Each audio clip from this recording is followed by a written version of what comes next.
উচ্চ মাধ্যমিক ভূগোলের গুরুত্বপূর্ণ সাজেশন থার্ড সেমের ছেলে মেয়েদের জন্য আজকের এই ভিডিওটা উপস্থাপন করছে অত্যন্ত স্বনামধন্য শিক্ষক সন্দীপ স্যার। এবং তার এই প্রশ্নগুলো তোমরা ভীষণ মনোযোগ সহকারে শোনো, পরীক্ষার হলে বা পরীক্ষার আগে পরে তোমাদের ভীষণ কাজে লাগবে। স্যার কিন্তু অফলাইন ক্লাসেস গোবরডাঙ্গা, গাইঘাটা এবং ঠাকুরনগর এর আশেপাশে বিস্তীর্ণ জায়গা জুড়ে পড়ান এবং দীর্ঘদিনের তার পড়ানোর অভিজ্ঞতা।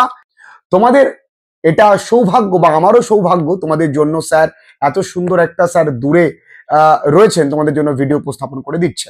তোমরা কিন্তু অবশ্যই ভিডিওটা প্রথম থেকে শেষ পর্যন্ত দেখো এবং তোমাদের class 12 4th same English online ক্লাসে কিন্তু ভর্তি চলছে জোর কদমে। মেসেজ করে রাখবে, যদি রিপ্লাই পেতে দেরি হয় তাড়াহুড়ো করো না, ঠিক রিপ্লাই দিয়ে দেবে। প্রিয় ছাত্রছাত্রীরা, যারা তোমরা এবার ক্লাস 12-এ পড়ো দ্বাদশ শ্রেণীতে, তাদের ভূগোল পরীক্ষা হতে চলেছে তৃতীয় সেমিস্টারের সেপ্টেম্বর মাসের 16 তারিখে। সেই ভূগোল পরীক্ষার ঠিক আগে আমি তোমাদের কিছু গুরুত্বপূর্ণ প্রশ্ন নিয়ে আলোচনা করছি। এই প্রশ্নগুলো অবশ্যই তোমরা কিন্তু দেখে যাবে। আমি একদম প্রথমেই চলে যাচ্ছি একেবারে ফান্ডামেন্টাল অফ ফিজিক্যাল জিওগ্রাফি, প্রাকৃতিক ভূগোলের যে মূলনীতি সমূহ, সেখানে প্রথম যে ইউনিট আছে জিওটেকটনিক, তার মধ্যে রয়েছে যেটা কন্টিনেন্টাল ডিপ থিওরি। এটা হচ্ছে মহাসঞ্চরণ তত্ত্ব, যেটা বিখ্যাত জার্মান ভৌগোলিক ওয়েগনার যে তত্ত্বটি আমাদেরকে দিয়েছেন। এই তত্ত্ব থেকে যদি তোমাদের শর্ট কোশ্চেনের উত্তর করতে হয়, তাহলে কিন্তু তত্ত্বটা প্রথম থেকে শেষ পর্যন্ত একটু পড়ে নিতে হবে। অর্থাৎ ওয়েগনার কোন দেশের ছিলেন প্রশ্ন আসতে পারে, তার লেখা জার্মান ভাষায় যে বইয়ের নাম কি ছিল, বা প্রথম এই মহাসঞ্চলন সম্পর্কে কে আমাদের ধারণা দিয়েছিলেন, এই পোর্শনগুলো থেকে কিন্তু প্রশ্ন আসে। এবং তিনি যে প্রমাণগুলো দিয়েছিলেন মহাসঞ্চলনের সপক্ষে, সাপোর্টিং এ, সেই প্রমাণগুলো তোমরা কিন্তু পড়বে। সেই প্রমাণগুলো থেকে কিন্তু প্রশ্ন আসে বিভিন্ন পরীক্ষায়, কিন্তু আগে পরে আমরা দেখেছি এই বিষয়গুলো থেকে কিন্তু প্রশ্ন আসে। সুতরাং এই প্রমাণগুলো তোমরা দেখবে। এরপরে আমি ইউনিট 2-তে চলে যাচ্ছি, যে ভূমিরূপ প্রক্রিয়ার মধ্যে যেখানে আছে যে পুঞ্জিত ক্ষয়, হিমবাহের কার্য এবং হচ্ছে তোমার কাস্ট অঞ্চল। এখান থেকে আমি তোমাদের বলবো পুঞ্জিত ক্ষয় কাকে বলে ধারণা নেবে, নগ্নিভবন ধারণা নেবে। এরপরে যেটা বলবো, পুঞ্জিত ক্ষয়ের একটা ক্লাসিফিকেশন বা শ্রেণী বিভাগ আছে, সেই শ্রেণী বিভাগগুলো থেকে অল্প অল্প করে ধারণা নিয়ে রাখো। অর্থাৎ ধরো সলিফ্ল্যাকশন, গ্যালিফ্ল্যাকশন, ক্রিপ, সয়েল ক্রিপ কাকে বলে, মৃত্তিকা প্রবাহ কি, কাদা প্রবাহ কি, এগুলো ছোট ছোট করে ইনফরমেশন নিয়ে রাখো। এখান থেকে প্রশ্ন আসতে পারে। হিমবাহের থেকে কার্যের থেকে আমি বলবো প্রথমেই যে হিমবাহের ক্ষয় কার্য এবং সঞ্চয় কার্যের ফলে, এবং হিমবাহ এবং জলধারার মিলিত ক্ষয় এবং সঞ্চয় কার্যের ফলে বেশ কিছু ভূমিরূপ তৈরি হয়েছে। যেমন সার্ক আছে, কোরি আছে, পিরামিড চূড়া আছে, এরিটি আছে, এসকার আছে, ড্রামলিন আছে, বা আমি পরপর বলছি প্রত্যেকটা, যেগুলো থেকে প্রশ্ন আসতে পারে। ক্র্যাগ অ্যান্ড টেল আছে, বা তোমার আমরা বলতে পারি যে এছাড়া আমি পরের যে ইসে চলে যাচ্ছি, যে কাস্ট অঞ্চল, সেখান থেকে আসতে পারে স্ট্যালাকটাইট, স্ট্যালাকমাইট, এরও কিছু সঞ্চয়জাত এবং কিছু ক্ষয়জাত ভূমিরূপ আছে। ডোলাইন আছে, সিঙ্কহোল আছে, পোনর আছে, এই বিষয়গুলো কিন্তু আমাদের দেখতে হবে। ড্রিপ স্টোন আছে, এই বিষয়গুলো কিন্তু আমাদের একটু পড়ে যেতে হবে। এখান থেকে কিন্তু প্রশ্ন আমাদের কিন্তু আসে। চুনাপাথরের গুহা কাকে বলে, এই বিষয়গুলো কিন্তু আমরা দেখে যাব। এই বিষয়গুলো থেকে কিন্তু বেশ কিছু প্রশ্ন আমাদের কিন্তু প্রত্যেকবার পরীক্ষায় আমরা দেখেছি, বিভিন্ন পরীক্ষায় আমরা কিন্তু এই জায়গাগুলো থেকে, এই পোর্শনগুলো থেকে কিন্তু প্রশ্ন আসতে দেখেছি। এরপরে আমি জলবায়ুতে চলে যাচ্ছি। সেই জলবায়ুতে যেটা দেখতে পাচ্ছি যে কনডেনসেশন বা হচ্ছে ঘনীভবন, এই ঘনীভবনের যে রূপভেদ বা প্রকারভেদ বা ঘনীভবন কিভাবে তৈরি হয়, এই বিষয়গুলো আছে। তোমরা মাথায় রাখো যে অধক্ষেপণের রূপভেদগুলো কি কি নাম পড়ে নেবে, ঘনীভবনের যে রূপভেদগুলো কি কি নাম পড়ে নেবে, অ্যাডিয়াবেটিক ল্যাপস রেট এবং মানে ওয়েট অ্যাডিয়াবেটিক ল্যাপস রেট এবং ড্রাই অ্যাডিয়াবেটিক ল্যাপস রেট কাকে বলে, এই সম্পর্কে একটু তোমরা ধারণা নিয়ে যাবে। এছাড়া তোমরা আর্দ্রতা সম্পর্কে একটু পড়ে যাবে, যে হিউমিডিটি বা আর্দ্রতা, বিশেষ আর্দ্রতা, নিরপেক্ষ আর্দ্রতা এবং তোমার হচ্ছে আপেক্ষিক আর্দ্রতা কাকে বলে, এই বিষয়গুলো থেকে কিন্তু প্রশ্ন আসে।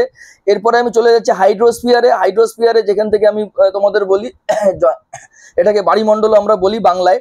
এখান থেকে তোমাদের যদি আমি সামুদ্রিক সঞ্চয়ের ব্যাপারে বলি, তবে চুন জাতীয় সিন্ধুকর্দ সম্পর্কে পড়তে হবে আমাদের, এবং সিলিকা জাতীয় সিন্ধুকর্দ, এই সম্পর্কে পড়তে হবে। টিএস ডায়াগ্রাম কাকে বলে, এই সম্পর্কে কিন্তু প্রশ্ন আসতে পারে। এবং সমুদ্র জলে প্রাপ্ত প্রধান লবণগুলির নাম কি, এই বিষয়গুলো কিন্তু প্রশ্ন আসতে পারে। এই বিষয়গুলো দেখে যাবে। ইউনিট 5-এর থেকে ফিজিক্যাল জিওগ্রাফির মধ্যে যেটা আছে বায়োস্ফিয়ার, এখান থেকে তোমাদের বাস্তুতন্ত্র সম্পর্কে আছে প্রশ্ন। বাস্তুতন্ত্র কাকে বলে, কে প্রথম এই কনসেপ্ট দেন, ইকোলজি কি, একই রকম ভাবে সাকসেশন কি, নিচে কি, তারপরে তোমার বাস্তুতন্ত্রের শক্তি প্রবাহের যে মূলনীতি, ট্রফিক লেভেল বা খাদ্যস্তর কি, এই বিষয়গুলো থেকে কিন্তু মোটামুটি প্রশ্ন আসে। উৎপাদক, খাদক, বিয়োজক কাকে বলে, এদের যে রোলগুলো একবার দেখে যাবে, খাদ্য শৃঙ্খল, খাদ্য জাল, এই কনসেপ্টগুলো থেকে কিন্তু আমরা প্রশ্ন আসতে দেখেছি। এরপরে আমি চলে যাচ্ছি ফান্ডামেন্টাল অফ হিউম্যান জিওগ্রাফিতে। এখানে প্রথমে যেগুলো আছে সেটা আছে পপুলেশন বা জনসংখ্যা। এক্ষেত্রে তোমাদের যেটা বলতে হবে যে জনঘনত্ব কাকে বলে, মানুষ জমির অনুপাত কাকে বলে। জনঘনত্ব আমরা জানি যে জনঘনত্ব পৃথিবীর সব জায়গায় সমান নয়, অর্থাৎ নানা কারণে পৃথিবীর বিভিন্ন জায়গায় কোথাও জনঘনত্ব বেশি, কোথাও কম। এগুলো ছোট্ট করে একবার ধারণা নিয়ে যাবে, এখান থেকে কিন্তু সহজ প্রশ্ন আসার সম্ভাবনাই বেশি। এবং এক্ষেত্রে যেটা আছে যে জন্মহার কাকে বলে, মৃত্যুহার কাকে বলে, এগুলো একটুখানি দেখে নেব আমরা। এছাড়া আমরা দেখবো যে মাইগ্রেশন, অর্থাৎ মানুষ এক জায়গা থেকে অন্য জায়গায় কেন যাচ্ছে। এবং ডেথ রেট এবং বার্থ রেট, জন্মহার এবং মৃত্যুহারের ক্ষেত্রে কিছু সূত্র আছে, সেই সূত্রগুলো কিন্তু তোমরা বই দেখে অবশ্যই দেখে যাও, সেখান থেকে প্রশ্ন আসতে পারে। এরপরে যে ইউনিট 2-তে আছে মানবীয় ভূগোলের মধ্যে সেটেলমেন্ট, সেটা হচ্ছে আমাদের বসতি।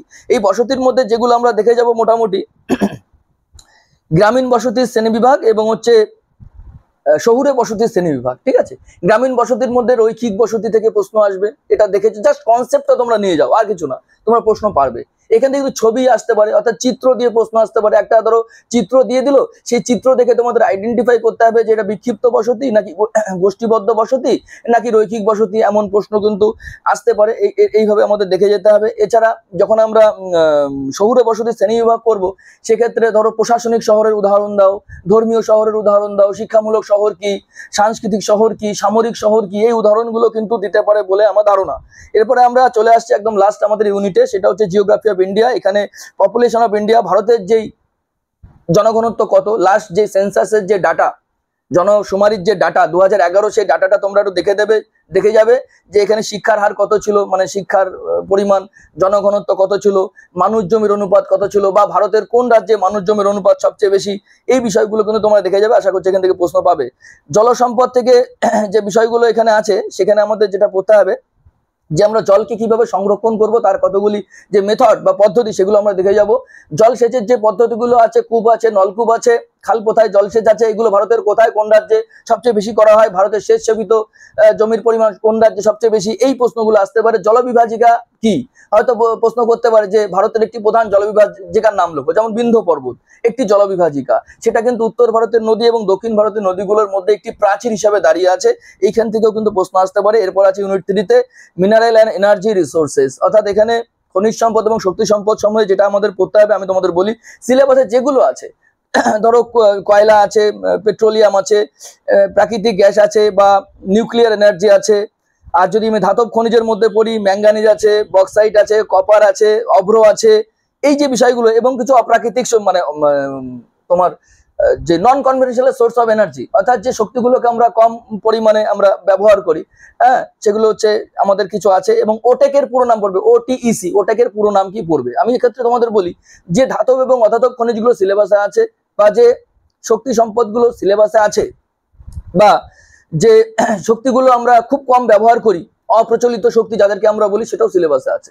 এই প্রত্যেকটা ক্ষেত্র থেকে ধরো কয়লার যে আকরিকগুলোর নাম পড়বে, বা ধরো ম্যাঙ্গানিজের আকরিকগুলোর নাম পড়লে, তামার আকরিকগুলোর নাম পড়লে, অভ্রের আকরিকগুলোর নাম পড়লে, এবং এই সমস্ত শক্তি সম্পদ এবং এই সমস্ত খনিজ সম্পদ উৎপাদনে পৃথিবীর কোন কোন দেশ সবচেয়ে শীর্ষস্থানে আছে, সেগুলো তোমরা দেখে নেবে। এবং ভারতে এই খনিজ সম্পদ এবং শক্তি সম্পদগুলো উত্তোলনে ভারতের কোন কোন রাজ্য প্রথমে আছে, এগুলো একটু দেখে নেবে। এখান থেকে কিন্তু প্রশ্ন আসার প্রবল সম্ভাবনা। কৃষি, এর পরের ইউনিট, এখান থেকে আমি বলবো যে কৃষি ঘনত্বের সূত্র দেখে যাও। তারপরে তোমার হচ্ছে শস্য সমন্বয় কাকে বলে, সূত্র দেখে যাও। বা এই কথাগুলো প্রথমে কারা কারা বলছেন, কৃষি ঘনত্ব সম্পর্কে কে বলছেন, শস্য সমন্বয় সম্পর্কে কে বলছেন, এগুলো একটু দেখে যাও তোমরা, ঠিক আছে।